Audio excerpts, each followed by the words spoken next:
السلام عليكم البنات، كيف نتوما؟ لاباس عليكم؟ نتمنى من الله نتوما كتشاهدوا هذه الفيديو تكونوا في تمام الصحه والعافيه.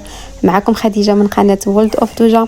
اليوم جيت نتقاسم معكم يوم من يومياتي هنا في الغربه، الام بيتوتيه. نتمنى هذا الروتين يعجبكم ونكون خفيفه على قلوبكم.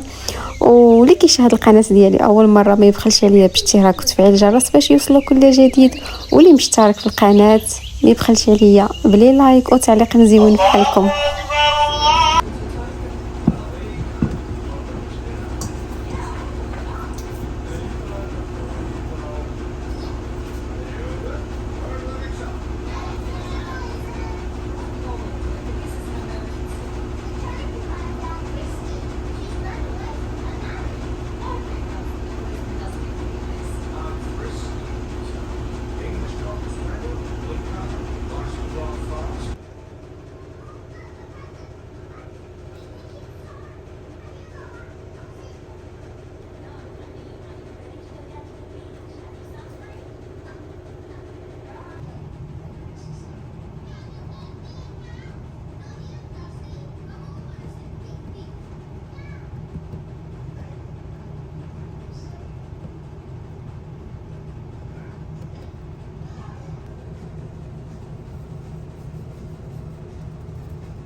جيت نشارك معكم هذا المنظم. هذا عرفتي مزيون بزاف، خديتو من تيمو.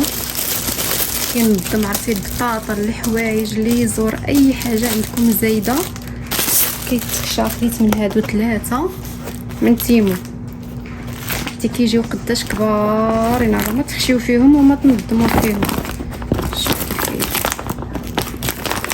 شفتي كيتفتح،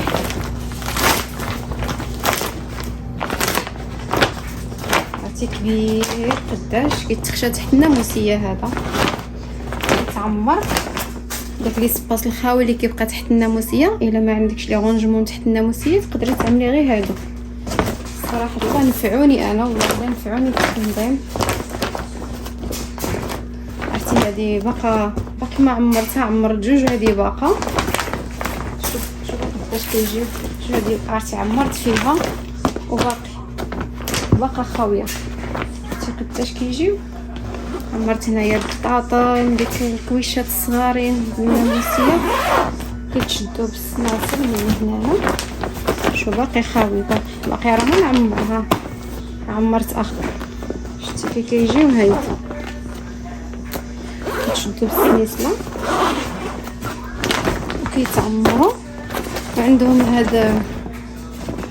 هادو باش كتجروهم ملي كتخشيوهم تحت الناموسيه، كتجروهم من هنايا ملي كيتعمروا مزيان وكيتخشاو من تحت الفراش. تبغي تجريهم كتجريهم غير من هادو. عرفتي عمليين بزاف والله الا فنين، عجبوني. شوف قداش واخا راه.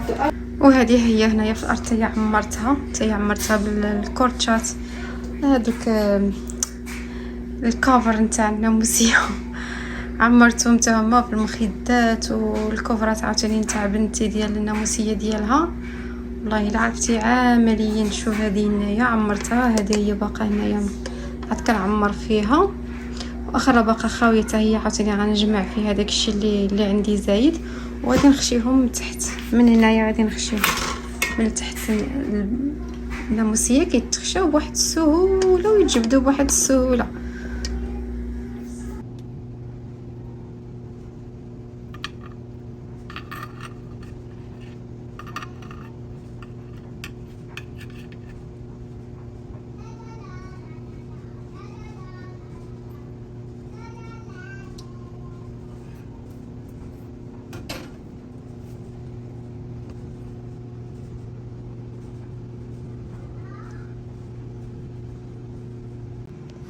وهذا هو الروتين ديالي اليوم اللي كان شاركته معكم بحب. وكنتمنى ان نكون خفيفه ظريفه على قلوبكم. كنتمنى هذا الفيديو ينال اعجابكم، وما تبخلوش عليا بلي لايك وتعليقات مزيونه. واللي دخل جديد مرحبا به، واللي كيشاهد قناتي اول مره هو ما يبخلش عليا باشتراك وتفعيل الجرس باش يوصلوا كل جديد. دمتم في امان الله، ونتلاقاو في فيديو جديد ان شاء الله.